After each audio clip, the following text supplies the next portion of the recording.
എല്ലാവർക്കും എൻ്റെ പുതിയ വീഡിയോയിലേക്ക് സ്വാഗതം. ഈ വീഡിയോ യൂട്യൂബേഴ്സിന് പ്രത്യേകിച്ചും മോണിറ്റൈസേഷൻ കിട്ടിയ ആൾക്കാർക്ക് വളരെയധികം ഹെൽപ്പ് ചെയ്യുന്ന ഒരു കാര്യമാണ്. മിക്കവരും അധികം ശ്രദ്ധിക്കാതെ പോകുന്ന ഒരു കാര്യമാണ്. എന്നിട്ട് അവരുടെ മോണിറ്റൈസേഷൻ പോകും, അതായത് ഡീമോണിറ്റൈസേഷൻ വരുന്ന ഒരു കാര്യമാണ്.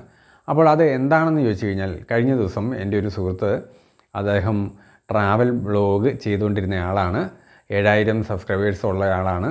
പക്ഷേ അദ്ദേഹത്തിന് വരുമാനമൊക്കെ കുറഞ്ഞു വന്നതുകൊണ്ട് തന്നെ അദ്ദേഹത്തിൻ്റെ വളരെയധികം ദൂരെ പോയി വീഡിയോസ് ചെയ്യുന്ന രീതിയായിരുന്നു അദ്ദേഹത്തിന് ഉണ്ടായിരുന്നത്. പക്ഷേ ജോലി തിരക്ക് കാരണം അകലെ പോയി വീഡിയോസ് ഒന്നും എടുക്കാനായിട്ട് അദ്ദേഹത്തിന് പറ്റാഞ്ഞുകൊണ്ട് അദ്ദേഹം വീഡിയോ എടുക്കുന്നത് കുറഞ്ഞു വന്നു. കഴിഞ്ഞ 6 മാസമായിട്ട് വീഡിയോ ഒന്നും ഇട്ടില്ല. മാത്രമല്ല വരുമാനവും കുറവായിരുന്നു എന്നാണ് അദ്ദേഹം പറഞ്ഞത്.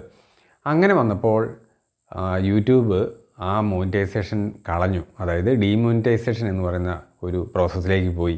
അപ്പോൾ ഇനി കഴിഞ്ഞ 5 വർഷമായിട്ട് ഹാർഡ് വർക്ക് ചെയ്തിട്ടാണ് അദ്ദേഹത്തിന് മോണിറ്റൈസേഷൻ കിട്ടി, 7000 സബ്സ്ക്രൈബേഴ്സ് ഉള്ളത്. എന്നിട്ട് അത് പോയപ്പോഴാണ് അതിൻ്റെ വില മനസ്സിലാകുന്നത്. അപ്പോൾ ഇനി മോണിറ്റൈസേഷൻ കിട്ടണമെങ്കിൽ പഴയതുപോലെ തന്നെ വീഡിയോ, അതായത് 3000 വാച്ച് അവേഴ്സും ഒക്കെ പഴയ പോലെ തന്നെ ആ ക്രൈറ്റീരിയ റിപ്പീറ്റ് ചെയ്യണം. അപ്പോൾ അത് എന്തുമാത്രം ബുദ്ധിമുട്ടായിരിക്കും എന്ന് നിങ്ങളൊന്ന് ഓർത്ത് നോക്കണം. അപ്പോൾ നിങ്ങൾ പലരും എന്തെങ്കിലും അസൗകര്യങ്ങൾ കൊണ്ട്, പ്രത്യേകിച്ച് ജോലിയിലുള്ള ട്രാൻസ്ഫർ, അല്ലെങ്കിൽ ഏതെങ്കിലും രോഗാവസ്ഥകൾ, അല്ലെങ്കിൽ ഏതെങ്കിലും ജോലി തിരക്കുകൾ, ഇങ്ങനെ പലതരം കാര്യങ്ങളാണ് ഓരോരുത്തർക്ക് വരുന്നത്. അപ്പോൾ അങ്ങനെ വന്നിട്ട് യൂട്യൂബ് വീഡിയോസ് ചെയ്യാൻ മടിക്കുന്നവർ 6 മാസത്തിനിടയിൽ ഒരു യൂട്യൂബ് ഷോർട്ടെങ്കിലും ഇടണം. അതായത് യൂട്യൂബ് ഷോർട്സ് എന്ന് പറഞ്ഞാൽ വളരെ എളുപ്പമുണ്ട്. നിങ്ങളുടെ മുറ്റത്തോട്ട് ഇറങ്ങിയിട്ട് ഒരു പൂവിൻ്റെ ഒരു ഷോട്ട് എടുത്താലും മതി. 1 മിനിറ്റ് പോലും വേണ്ടല്ലോ, ഏതാനും സെക്കൻഡുകൾ മതി. അപ്പോൾ അങ്ങനെ എന്തെങ്കിലും ഒരു കിളി പറന്നു പോകുന്നതോ, അല്ലെങ്കിൽ ഒരു പൂവോ, അല്ലെങ്കിൽ നിസ്സാര ഒരു ചെറിയൊരു കാര്യം 6 മാസത്തിനിടയ്ക്ക് ഇട്ട് കഴിഞ്ഞാൽ നിങ്ങളുടെ ഡീമോണിറ്റൈസേഷൻ വരുന്ന രീതി യൂട്യൂബ് ചെയ്യത്തില്ല. അപ്പോൾ ആക്റ്റീവായിട്ട് നിർത്തണം. അപ്പോൾ അത് പലരും വരുമാനം കുറയുന്നു, കാരണം പൊതുവേ യൂട്യൂബേഴ്സിന് ഇപ്പോൾ വരുമാനം കുറയുന്നുണ്ട്.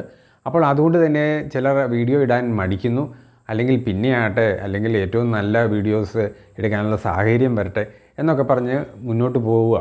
അപ്പോൾ 6 മാസത്തിനിടയ്ക്ക് ഒരു വീഡിയോ എങ്കിലും, ഒരു ഷോർട്ടെങ്കിലും ഇടാനായിട്ട് നിങ്ങളുടെ മോണിറ്റൈസേഷൻ കിട്ടിയവർ ആക്റ്റീവായിട്ട് കൊണ്ടുപോകാൻ വേണ്ടി ശ്രദ്ധിക്കണം.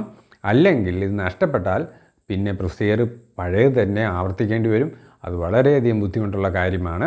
പ്രത്യേകിച്ച് യൂട്യൂബിൻ്റെ കോമ്പറ്റീഷൻ ഇപ്പോൾ വളരെ കൂടി വരുന്നത് കൊണ്ട് ഇനിയും മോണിറ്റൈസേഷൻ ആകേണ്ട ആ പ്രോസസ്സ് വളരെ ബുദ്ധിമുട്ടാണ്. അപ്പോൾ നിങ്ങൾക്ക് ഇത് പ്രയോജനപ്പെട്ടു എന്ന് കരുതുന്നു.